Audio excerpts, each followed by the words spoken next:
بسم اللہ الرحمن الرحیم۔ حضرت ام المؤمنین حضرت عائشہ صدیقہ رضی اللہ تعالی عنہا فرماتی ہیں، ایک رات میں نے رسول اللہ صلی اللہ علیہ وآلہ وسلم کو گم پایا۔ آپ بستر پر موجود نہ تھے۔ میں نے سوچا کہ شاید آپ اپنی کسی اور زوجہ کے ہاں تشریف لے گئے ہوں گے، بس میں نے آپ کو تلاش کرنا شروع کر دیا۔ کچھ دیر بعد جب میں نے آپ کو تلاش کے باوجود کہیں نہ پایا تو واپس اپنے حجرے کو لوٹ آئی۔ جیسے ہی میں حجرے میں داخل ہوئی تو دیکھا آپ مسجد میں رکوع یا سجدے کی حالت میں یوں دعا فرما رہے تھے، اے اللہ، میں تیری تعریف کے ساتھ تیری تسبیح کرتا ہوں، بے شک تیرے علاوہ کوئی معبود نہیں ہے۔ حضرت عائشہ فرماتی ہیں، میں نے آپ کو اس حالت میں دیکھا تو دل میں سوچا، میرے ماں باپ آپ پر قربان، میں کیا سوچ رہی ہوں، اور آپ کی تو شان ہی نرالی ہے۔ اسی ضمن میں صحیح مسلم شریف میں ایک اور حدیث پاک بھی ملتی ہے۔ چنانچہ ایک مرتبہ سیدہ عائشہ رضی اللہ عنہا نے بیان کیا، کیا میں تمہیں رسول اللہ صلی اللہ علیہ وآلہ وسلم اور اپنے بارے میں ایک حدیث نہ سناؤں؟ لوگوں نے کہا، کیوں نہیں؟ فرمایا، ایک رات ایسا ہوا کہ آپ صلی اللہ علیہ وآلہ وسلم کی باری میرے پاس تھی۔ آپ مسجد سے میرے پاس آئے تو خلاف معمول اپنے نالین شریف اتار کر پاؤں کے درمیان رکھ دیے، اپنی اوڑھنی لی اور آہستہ سے دروازہ کھول کر باہر تشریف لے گئے اور دروازہ بھی آہستہ سے بند کر دیا۔ مجھے تجسس ہوا، کیونکہ یہ آپ کا معمول نہیں تھا، لہٰذا میں بھی اٹھی، قمیص پہنی، سر پر چادر لی اور کپڑے درست کر کے آپ کے پیچھے پیچھے چل پڑی۔ آپ چلتے رہے اور میں کچھ فاصلے پر آپ کے پیچھے چلتی رہی، یہاں تک کہ آپ جنت البقیع پہنچ گئے۔ پھر آپ نے اپنے دونوں مبارک ہاتھ 3 بار بلند کیے اور طویل قیام کیا، پھر آپ واپس پلٹے اور میں بھی واپس چل پڑی۔ آپ تیز تیز چلنے لگے، میں بھی مزید تیز چلنے لگی، پھر آپ دوڑنے لگے اور میں بھی دوڑنے لگی۔ حدیث پاک میں اسی طرح الفاظ بیان ہوئے ہیں۔ حضرت عائشہ فرماتی ہیں، میں نبی اکرم صلی اللہ علیہ وآلہ وسلم سے پہلے حجرے میں داخل ہو گئی اور جلدی میں اپنے بستر پر لیٹ گئی۔ میں ابھی بستر پر لیٹی ہی تھی کہ حضور بھی حجرے میں تشریف لے آئے۔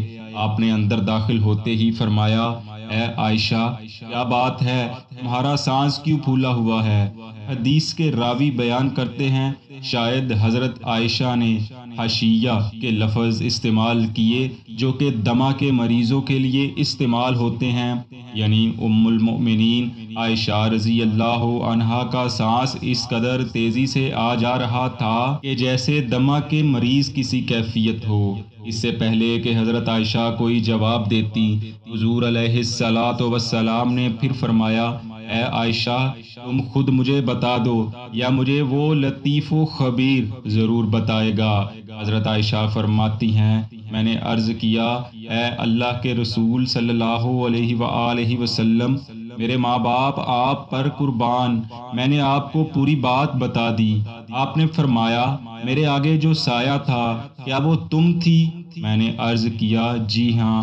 حضور نے میرا جواب سنا تو زور سے میرے سینے پر ہاتھ مارا، یعنی دھپا لگایا، جس سے مجھے درد کا احساس ہوا۔ پھر آپ صلی اللہ علیہ وآلہ وسلم نے فرمایا، کیا تم نے یہ گمان کیا کہ اللہ اور اس کا رسول تم پر ظلم کریں گے؟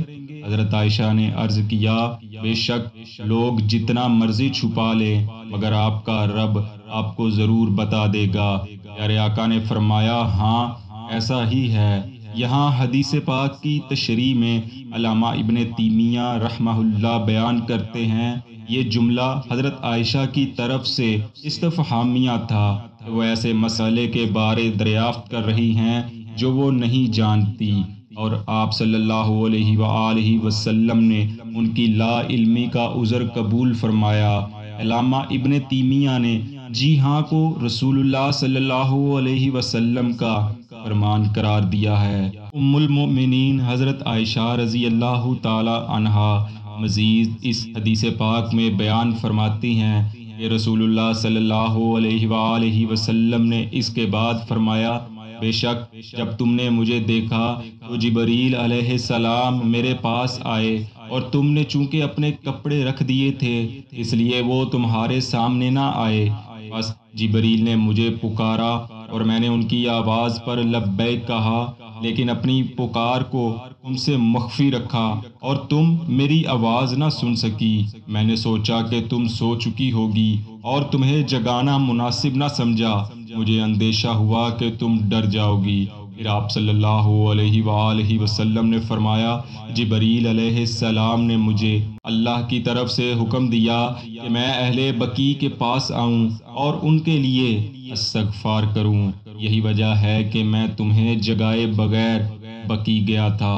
دوستو، ام المؤمنین حضرت عائشہ رضی اللہ تعالی عنہا کا رسول اکرم صلی اللہ علیہ وآلہ وسلم کے تعاقب میں جانا دراصل بحیثیت عورت ایک فطری عمل تھا جو کہ ہر عورت کی جبلت میں موجود ہے کہ وہ اپنے شوہر کے معاملے میں غیرت مند ہوتی ہے، جیسا کہ نبی کریم صلی اللہ علیہ وآلہ وسلم کے ایک فرمان کا مفہوم ہے، غیرت مند عورت وادی کے بالائی اور زیریں کنارے میں تمیز نہیں کرتی۔